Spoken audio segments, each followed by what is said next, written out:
रहमा ड्रामे में अब आप लोग देखेंगे कि अलीज़ा की सास और नंद ने उसे बिल्कुल भी एक्सेप्ट नहीं किया। शादी के बाद वो इसे बहुत टफ टाइम देने वाले हैं क्योंकि अलीज़ा की सास को लगता है कि बहुत या ज़ुहैब अलीज़ा को तलाक दे देगा। अब ज़ुहैब ने इतनी कोशिशों से अलीज़ा को पा लिया है तो वो अलीज़ा को छोड़ेगा नहीं। हर अच्छे और बुरे वक्त में अलीज़ा का साथ देगा, उसके ढाल बनकर खड़ा रहेगा और उसे कभी भी मायूस या नाकाम नहीं होने देगा।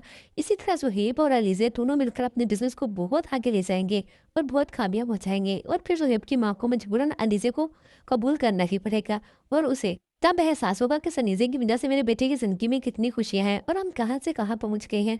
दूसरी तरफ रमेसा बेगम को अपने बेटों पर बहुत गरूर था। वही बेटे अब जिन्होंने अपने बाप को कहीं का नहीं छोड़ा और जिन बेटियों को वो जहमा समझता था वही बेटियां हैं जिन्होंने अपने बाप का सर फख्र से बुलंद कर दिया। और अब आलिम साहब को लगता था बेटों पे जो ऐसा खर्च करते हैं वो ज़ाया ही करते हैं, लेकिन उसे अंदाजा नहीं था कि जो बेटों पर वो खर्च कर रहे हैं वो ज़ाया कर रहे हैं। बेटियों ने कभी भी कोई ऐसा कदम नहीं उठाया जिस वजह से बाप के सर में हाथ डले, लेकिन बेटों ने हमेशा ही गलत काम किए।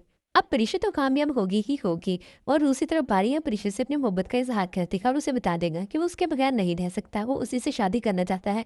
अब सबको यही लगेगा कि बारी की जिंदगी में जितनी भी मिसअंडरस्टैंडिंग हुई है अनाया को लेकर ये इसी परिशद की वजह से हुई है। ये सब कुछ परिशद ने ही करवाया है।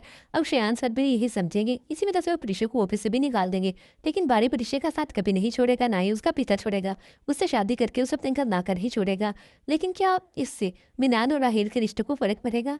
क्या फिर अनाया मिनाल और राहेल की तलाक करवा देगी? आप लोगों को क्या लगता है? पर व्यूअर्स रहमा ड्रामा आप लोगों को कैसा लगता है? अपनी राय कमेंट सेक्शन में लास्ट में दिया करें। वीडियो बहुत पसंद आई हो तो वीडियो को लाइक करके दोस्तों के साथ जरूर शेयर करें।